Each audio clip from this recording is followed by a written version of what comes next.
We've already seen that soil is a particulate material, and one of the really interesting features of particulate materials is the voids that are between the particles. Now, depending on where the soil is, it can be either filled with air or with water, or a mixture of both. Now, in this video, I want to show you how important water pressure is in determining the behaviour of the soil. In my experience, major disasters can take place if the geotechnical engineer does not understand the importance of water pressure. For example, the Aberfan disaster in 1966, where water pressures were allowed to build up in a man-made soil on the hillside above the village of Aberfan. Eventually, the soil mass slid down the hillside as a slurry, killing 116 children and 28 adults. Now, in this demonstration, I want to show how important the water pressure is at the contact points between two particles. Now, I've got two particles here. You're going to have to bear with me, but one particle is this melamine board, if you can imagine that, and the other particle is a beaker, and here it is, and this beaker is full of water.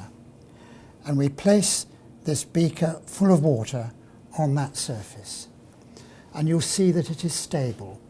Shearing resistance between the cup and the board is great enough to stop the cup from sliding downwards. Now let's look at an identical beaker.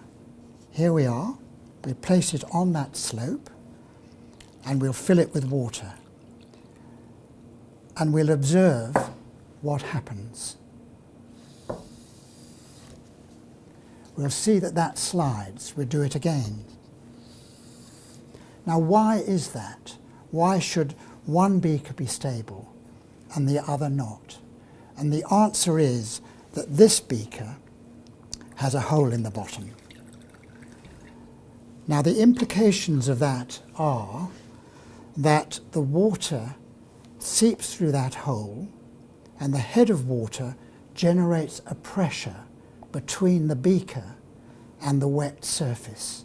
The pressure that builds up causes the force between the beaker and the surface to reduce. Now, we know from the laws of physics that if you reduce the contact force between two frictional surfaces, you reduce the shearing resistance. And that is exactly what happens here. So we see from this demonstration how a build-up of water pressure between two particles can reduce the shearing resistance between those two particles. Many of you will have carried out experiments building sandcastles on beaches, and you will understand some of the things that can happen to them under various conditions. We're going to build 3 sandcastles. The first one is using dry sand.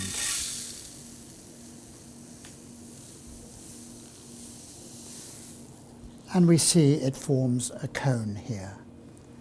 The next one is with damp sand.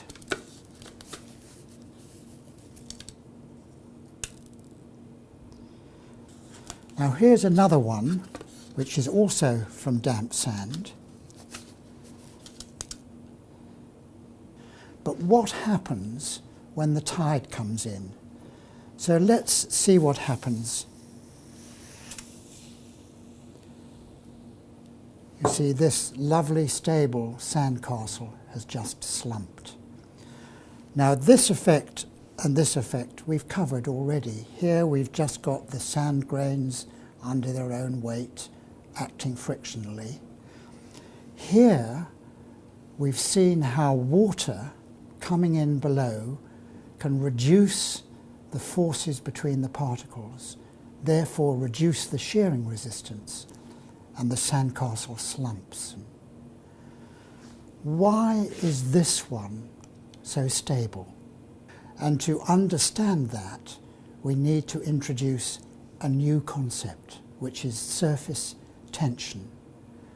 Between each grain of sand there is a little blob of water, and the surface tension pulls the two grains together and generates forces between them, and that increases their shear strength, and that is why this performs so well. So in summary, we have seen that water pressure in the voids of a soil reduces its shear strength, whereas in a damp soil the surface tension in the water between the grains increases the forces between them and increases the shear strength.